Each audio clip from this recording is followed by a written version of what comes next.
Sorry, not sorry. Nagumo has just solidified herself as best waifu of the season. I know it's difficult with Mio, it's difficult with Ushio, it's difficult with all the other girls from the other shows, but I can't deny Nagumo anymore. Nagumo supremacy at this point, man. That aside, man, it was difficult to get a hold of this episode, or at least a good translation of it, so I'm sorry for this being so delayed. Hopefully well, not really hopefully, but most people maybe probably were just waiting like I was, but either way, I'm super excited to finally have watched it. It was a fantastic episode, really did set up a lot of stuff, and yes, like I said, really did do some really good stuff with Nagumo. I really did like her character in this episode, and additionally, getting Nezu finally kind of involved with something. And yes, technically pushing the timeline back a little bit, but either way, let's jump into it. This is episode 6, my impressions on it, so let's jump right into it. I thought it was really cool opening this episode to follow Nagumo's perspective, because we've always just seen Shinpei's perspective, so this was kind of giving us a different look as to what was going on. But yeah, really quickly seeing her just kind of noting all these shadows, and additionally saying that the message that she received has strengthened. Again, putting us on this theory that possibly Shinpei has notified her a long time ago. And we'll get more into that later on. I like how hyper-analyzing that she is. As she's walking, everything she hears and sees, she's constantly analyzing things. It's kind of what I like about her. She's a little quirky in that way, but still. She hears Shin-chan, she immediately starts trying to connect it to Shinpei. She sees Ushio, she looks at the name, she notes that it's somebody that she knew. Knowing Ushio, she ends up going to the funeral, and that's where we see that Katakiri really knows Nagumo. And apparently she does not like him. I don't know if that was insinuating just the fact that he likes to interrupt people and tell what he believes they're saying, but yeah, she immediately is like, oh, now I remember why I didn't like it. It was technically the first time we've really seen Nagumo flustered. Like, she was just like, now I remember, I really hate your guts. Yeah, he's trying to figure out, are you here because you're returning? Are you here for Ushio? Which just happened literally yesterday. It didn't really make any sense why she was there. We're obviously assuming that she's probably there because, again, like my theory, Shinpei told her. And I found this scene very interesting because it starts to get into how Nagumo knows Ushio, which is normal enough. Talk about how Ushio and Mio was born after having Mio, the mother died.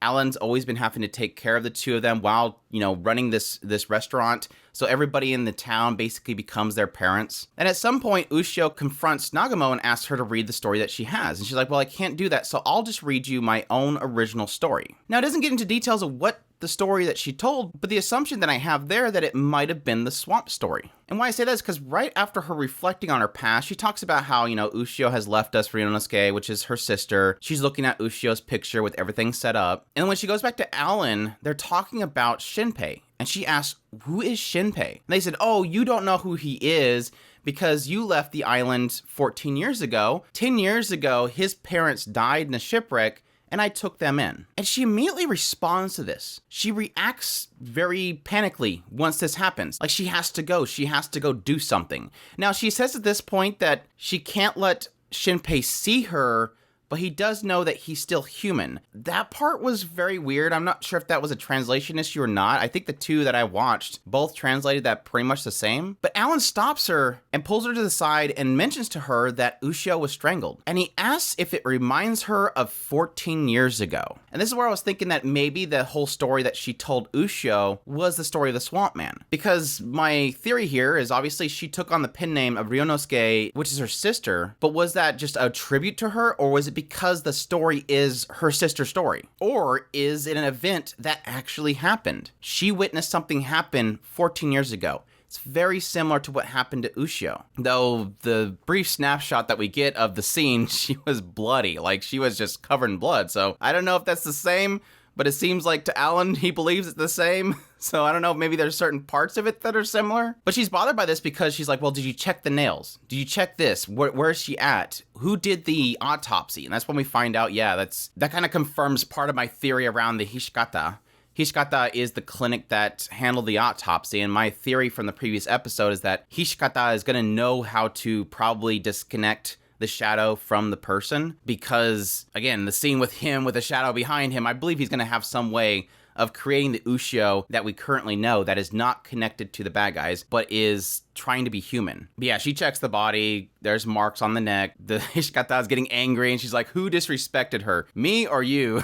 I think that's kind of what she's implying there. But And this is the question right there is, was she mad here because she believed that Hishikata was covering it up? Or did she see something different? Did she see something foul play? And thus saying that, you know, you're disrespecting her by not letting people find out that she was killed? Or did she see something else? Again, going back to my theory, the idea of disconnecting the shadow from the flesh. And this is like a really good scene. Like, I'm already liking Nagumo, but this next part was like, oh, I was like right there with her, like, get him, girl. She's going to leave, obviously furious. Then she asks Alan, did Ushio see a doppelganger? He's like, he doesn't even know. And then that's when, yes, Shiori's mom shows up, which is apparently a friend of Nagumo's. Well, it's kind of insinuating that she's a friend of hers when she was younger, but this girl that was from her past. So they know each other. And this is great because she's getting all teary-eyed and she's getting all upset. Oh my gosh, she saved my daughter and she lost her life. She's such a great person. And then Nagumo's just super straight-faced. How dare you? This stupid shadow getting all emotional. How dare you? It was like, you could feel like the anger in Nagumo right there. Like, whatever she's gonna do next, I fully follow her because like she was super mad. She knew all the Kobayakawas were all shadows at that point, which again confirms the idea that all this stuff has been happening long before they even arrived. Following the scene, we get a little powwow between Nagumo and Nezu. This is where we kind of find out they are essentially working together. Yes, Nagumo doing her usual hanging upside down in order to think thing. But some interesting facts that they revealed in this scene is the fact that she believes that they know how to give birth to others. Now, my initial thought that I had when I read this was that they can actually give birth to children, meaning that this could have gone back further and Shiori was born. But I think what they're claiming here is that normally when these shadows duplicate themselves and they create their own form, they can only do that once. Whereas this is claiming that, as we've seen with the Mio one, which I believe that's the one they're talking about, the Mio shadow was able to take pictures, produce one, and it's able to be its own, like we've seen with Tetsu. When Shadow Mio killed Tetsu, she took a snapshot and it created another one. She didn't turn into it. So that's what I believe she's talking about there. That this is kind of something that is not to her knowledge. Like, she knows about a lot of things, but this is one thing that's beyond her recollection. She doesn't know about this whole thing. Again, kind of insinuating that Mio's shadow, or at least the current shadow there, is doing something it's not supposed to be doing, or out of the norm. Which technically Shiori did the same thing. When he went and seen Shiori, she took a picture of Shinpei, and you could start seeing the shadow appear behind her. So she's doing it as well. She then confirms the theory of Shiori was already killed way back there when Ushio drowned. She acted like she was drowning, and that's when Ushio kind of got involved and Mio eventually rescued her. So she's kind of following the same mindset as we are. And then she gives Nezu her phone and says, tell me if anybody calls, I gotta go do something, which is to basically go save Alan. Because it seems like the one that got flashed during the funeral was Alan, because now we have a new shadow that's looking to take down Alan, decides to do it in the restroom, and yeah, when he opens up the door, thump. Like, yeah, Nagumo just hits him right in the square in the face, in the shadow, with a big, huge sledgehammer, which is apparently what she's been keeping in this briefcase.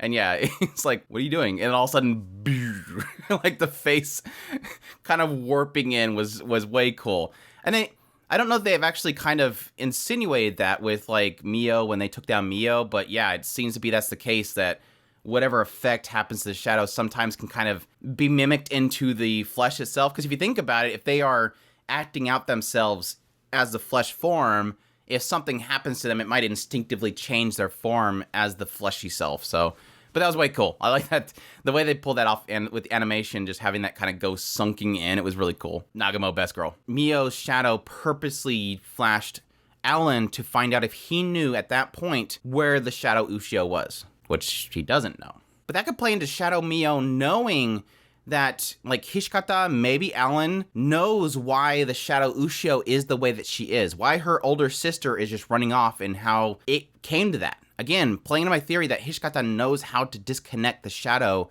from the hive mind, so to speak. Or again, that the flesh itself can disconnect from the hostile shadow, which was my other theory. But we haven't got to see if Ushio, the Shadow Ushio, has a shadow yet. I need to go back and look. And that pretty much covers most everything from Nagumo's side. The rest of the episode was really following Shinpei as he goes into his fourth reset.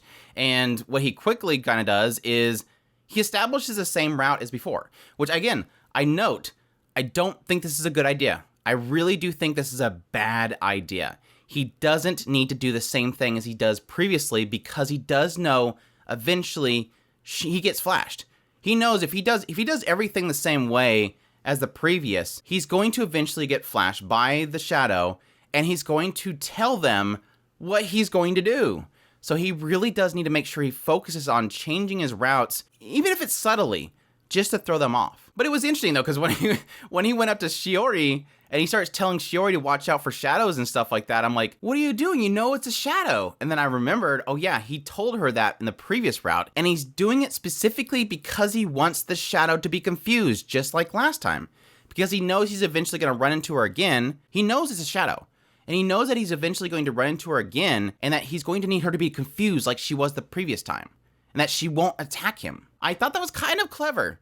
Like, again, I was going, dude, what are you doing? And then I realized, oh, okay, that's kind of smart, I guess. That's kind of cool. And again, unless somebody flashes him and it tells the shadow Shiori. Yeah, this is actually really cool. And yeah, we kind of knew that this was going to be a common theme going forward, this idea of the shadows dodging things, but I thought it was really cool that he's standing there with them. He's like, oh no, this is just some weird story I heard. I just want to tell her. And then suddenly he looks down and he sees his ant crawling across the ground and the two parent shadows are dodging it. I thought it was like, that was a pretty cool way of doing that. I really did like that. Apparently the shadows even dislike having bugs on them. It was a fast moving ant too. But yeah, they're all looking at him like, what's wrong, Shinpei? What's wrong, Shinpei? No, nothing. But that's what makes him realize, connect the dots.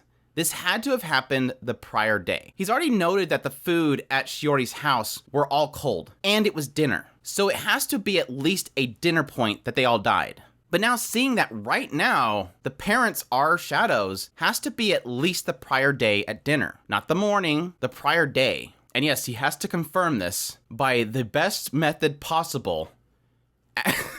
Like there's so many things that you could probably ask, but the one thing, he's like, I know I could possibly find a difference in what's going on right now. I could possibly find a difference in something. That's right. Mio's Pantsu. When he was stabbed by the shadow Mio, he had a glance, apparently, and he found out that she was wearing white Pantsu. And so the best thing that he could do, because he knows, based on the fact that we've seen it 50 times so far in just these first 6 episodes, that she's currently wearing Shimapan. So yeah, Mio, were you wearing white Pantsu yesterday? And yeah, why are you asking me that? Probably been a good time right there to explain the situation to Mio. That way you don't look like a total creep, but that would make it less fun, I know. But yeah, she confirms that she was wearing white Pantsu, which again, I don't know that confirms that it's the prior day. Could have been like 2 days ago that she wore the same ones. I don't know. She could have worn 2 days in a row. We don't want to break that image, I know, but some people were into that. But yeah, this leads into a bunch of trying to figure out information for a bunch of people. We end up finding out that some old patient files at the hospital, which I'm guessing is Hishikata's clinic, maybe, has notes of the shadow. We find out that apparently Katakiri's great-grandfather coined the term, I believe. I think that's what he was insinuating there. And then, yes, eventually the encrypted code for the contact information for Nagumo, which he figures out really quickly because it's from the book, ends up calling up the phone, which ends up being Nezu. He pulls him out to the funeral place, shoots his shadow just to check him, and then brings him into the fray, which Shinpei gets to meet Nagumo, and everybody seems to be on the same page finally for once. I really like this scene though, because like he goes up and immediately says, look, she's gonna need me to tell her my name, and she'll protect me, and he immediately goes into full-on super fan mode. Can I please get this signed and everything? She's like, you're a strange one. But she does note, based on the fact that he didn't recognize her on the boat, but now he does instinctively know who she is. He immediately picked up the phone and asked for Nagumo. He knew who the contact information was. He knew that she wasn't Minakata. So it kind of implies to her that he gained some knowledge after that few minutes right there between when he first jumped in her chest and when he hit the dock, basically. I have to admit that the moment that she's like, that must mean that you're a time traveler, and he's like, yes, I'm like, I have to admit that my mind immediately jumped to ReZero, like, hey, and it has like the hand come out to his heart and grab it. I was gonna make like a spoof and put it on Twitter, but I got bored after a while trying to find clips from ReZero, so I stopped. But that's funny though. It's still funny. So yeah, that's pretty much the episode. Like I said, the big theories of this kind of created for me right now is really around where does the timeline start? Because we talked about 14 years prior, something happened with Minakata and Ryunosuke, her sister. Something tragic happened. But again, it was very bloody looking. But it implies at that point, 14 years ago, when that happened, and it seems like Nagumo immediately left the town after that. That's when we had the introduction of Shinpei, which is 10 years prior, so 4 years after that. He was basically tragedy from a shipwreck of his parents, brought in by Alan. The interesting thing was the fact that she was so quick to leave when she found out that it happened 10 years prior. Kind of insinuates that possibly that was the point that she received the message. What other thing would have made her jump to action knowing that it happened 10 years prior, something happened with his parents? Maybe something that noting that something happened to his parents, or he knows what happened to his parents were involved with the shadows in some way. It all kind of connects in some idea that 14 years prior, possibly a shadow incident, 10 years prior, possibly another shadow incident, or again, maybe the idea that if they were shipwrecked, maybe he came in from the ocean, and so she already knows that he's somehow involved with the whole theory of the gods and stuff. But anyways, I have been talking way too much about this episode. I need to wrap it up. I hope you guys enjoyed the talk, though. As always, this is kind of me just diving into these shows way more than I probably should, but I absolutely love it, and I cannot wait for more of it. So I hope you guys enjoyed this video. As always, if you did, make sure to hit that like button down below. Comment, let me know what's thought of the episode.